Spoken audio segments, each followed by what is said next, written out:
가면 진짜 이런 말 하기는 좀 마음 아프지만 내가 만약에 가난하면 나의 자녀가 부자가 될 확률이 얼마나 될까?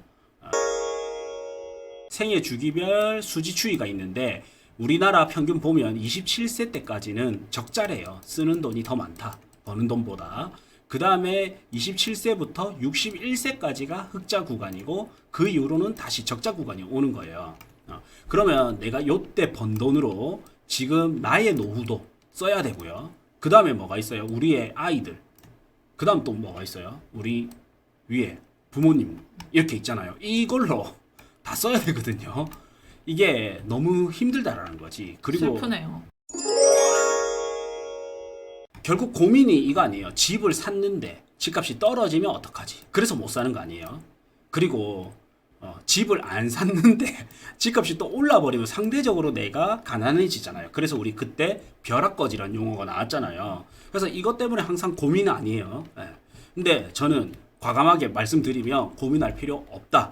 아파트 가격이 장기적으로 오를 수밖에 없는 이유는 여기도 나오잖아요. 통화량이 풀리기 때문에 집값은 오를 수밖에 없는 거예요. 단지 이 인플레이션 흡수율이 입지별로, 지역별로, 상품별로 다르기 때문에 어느 정도 중고가 아파트를 사야 된다는 거예요. 그래서 제가 절대 사면 안 되는 아파트가 이제 그 지역에서 하위군 아파트 있죠. 부산에서는 뭐 2억 이하 아파트 이런 것들은 상승을 잘 안 합니다. 그래서 예전에 강남콩님 아파트 뭐 소개할 때 보면 살았던 아파트, 샀던 아파트 할 때 2억대 아파트는 잘 안 올랐잖아요. 그렇죠. 예, 그래서 아파트 투자는 싼 아파트를 사면 살수록 위험하고요.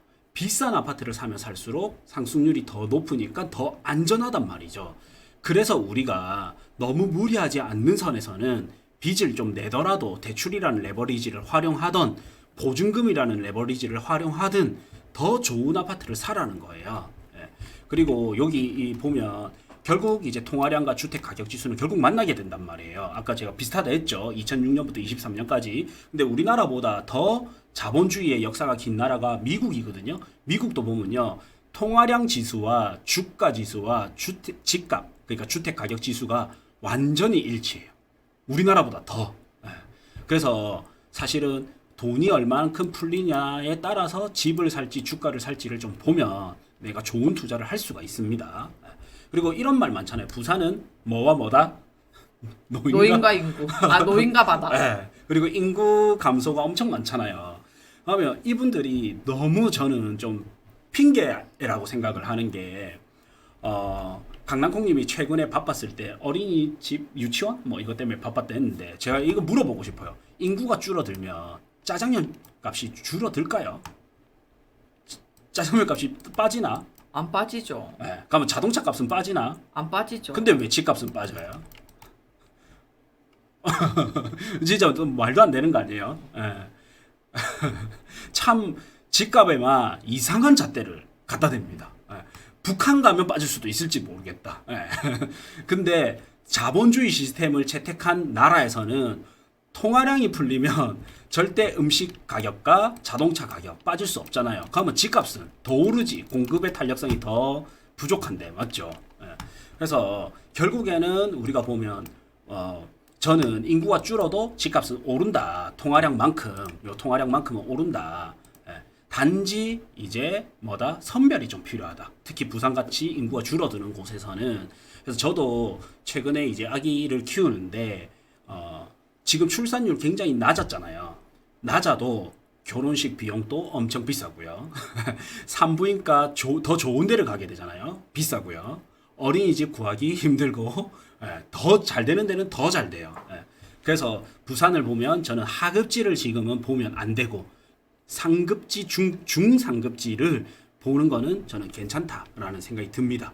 자, 그리고 하나 더 보시면 이게 이제 생애 주기별 추이라고 해서 제가 제 친구들이나 후배들을 보면 너무나 안타까운 게 뭐냐면 강남콩님 아직 30대죠?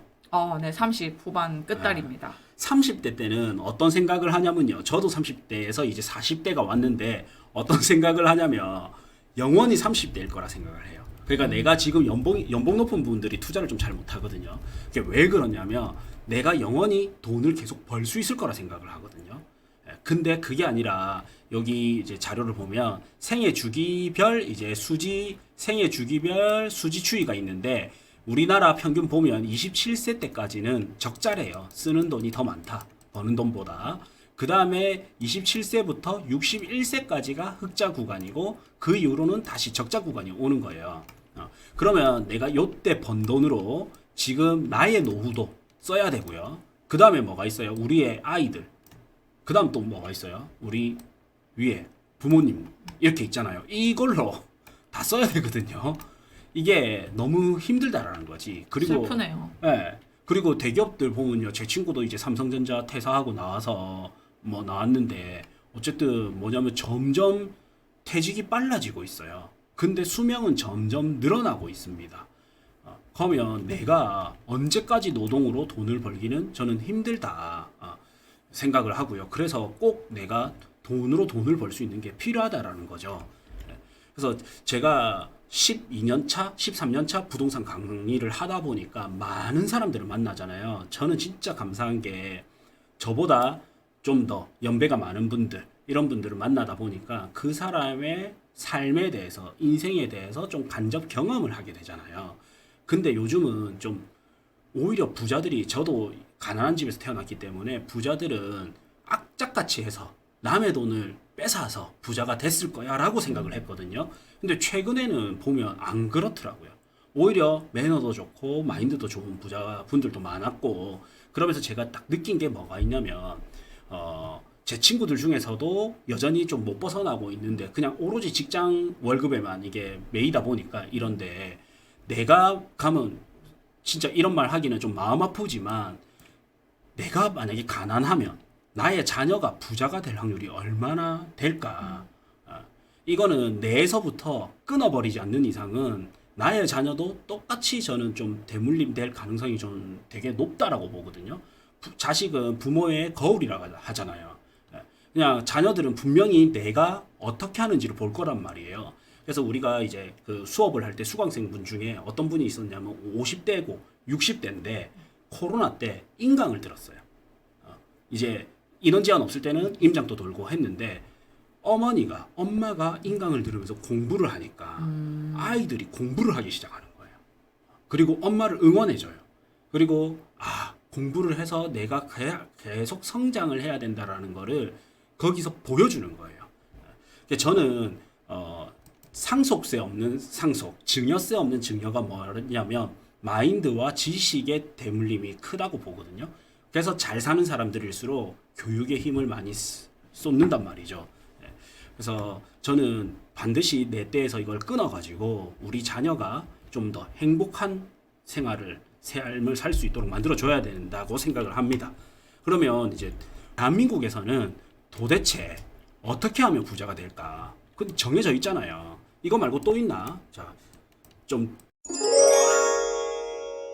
부크TV 월 12,000원 멤버십에 오시면 직접 데이터 분석을 통해서 추천 아파트, 추천 토지, 추천 건물 꾸준히 올려드리고 있습니다. 지역은 부산, 서울, 경기도, 대구 이렇게 골고루 올려드리고 있기 때문에 요거 한 달만 하고 끊으셔도 되니까 필요한 분은 꼭 보시길 바라겠습니다. 고정 댓글 확인해 주시면 저희 신규 강의 현장 답사 참여 가능하니 고정 댓글 확인 부탁드리겠습니다.